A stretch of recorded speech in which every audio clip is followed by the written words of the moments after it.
Assalamualaikum warahmatullahi wabarakatuh. Kami dari kelompok 9 ingin mempresentasikan hasil diskusi kami, yaitu tentang Rules on Unfair Trade, yaitu dumping, anti-dumping, subsidies, and countervailing measures.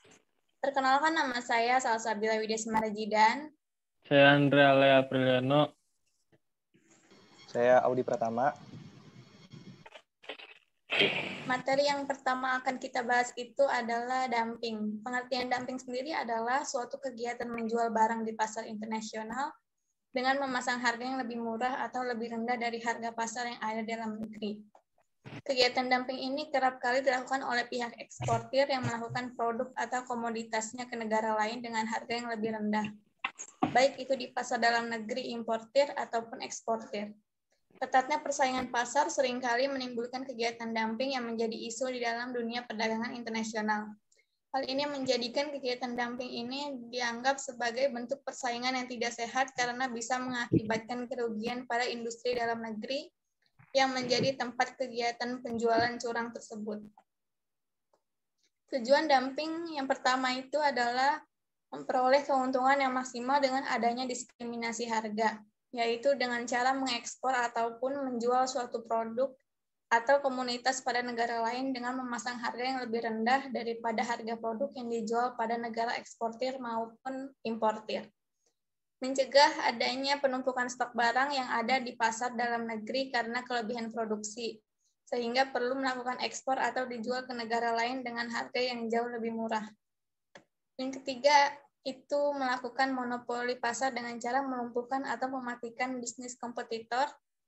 Monopoli tersebut dilakukan dengan cara merusak pasar dengan memasang harga produk yang lebih murah, sehingga kompetitor menjadi tidak kuat secara modal dan strategi kompetitor akan runtuh dengan sendirinya. Dan yang terakhir, dengan runtuhnya para kompetitor, maka pihak produsen bisa lebih menguasai pangsa pasar sehingga akan lebih mudah dalam memasang harga. Walaupun pada awalnya mereka harus menerima kerugian dalam jangka waktu yang relatif singkat. Selanjutnya ada keuntungan praktik dumping, yaitu ada 3. Poin pertama, membantu krisis pangan negara lain, memperluas dan meningkatkan pangsa pasar, dan yang ketiga adalah menambah pendapatan devisa bagi negara eksportir. Oke, selanjutnya kerugian praktik dumping. Yang pertama itu merusak tatanan produk sejenis. Yang kedua, mematikan produsen kompetitor lain. Yang ketiga, eksportir berpotensi mengalami kebangkrutan. Nah, yang selanjutnya itu ada contoh kasus negara yang melakukan praktik dumping. Nah, negaranya itu ada Indonesia dan Korea Selatan. Praktik dumping ini pernah terjadi di dalam perdagangan yang dilakukan oleh pihak Indonesia dengan pihak Korea Selatan.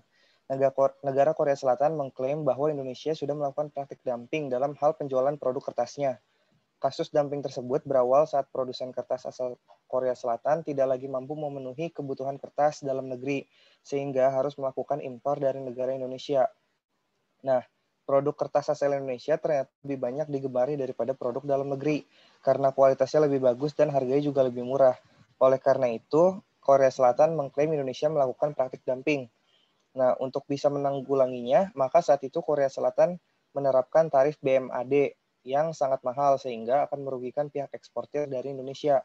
Indonesia pun tinggal diam dan melakukan pengajuan gugatan ke Mahkamah Internasional, dan hasilnya Indonesia bisa memenangi gugatan tersebut. Nah, yang selanjutnya itu ada anti-dumping.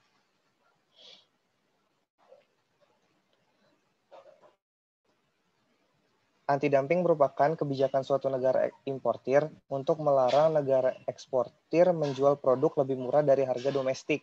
Nah, tujuan dari anti-dumping ini adalah untuk memulihkan kerugian yang dialami oleh industri dalam negeri akibat barang impor yang masuk dengan harga yang tidak wajar. Selanjutnya akan dipresentasikan oleh Andrea Lea.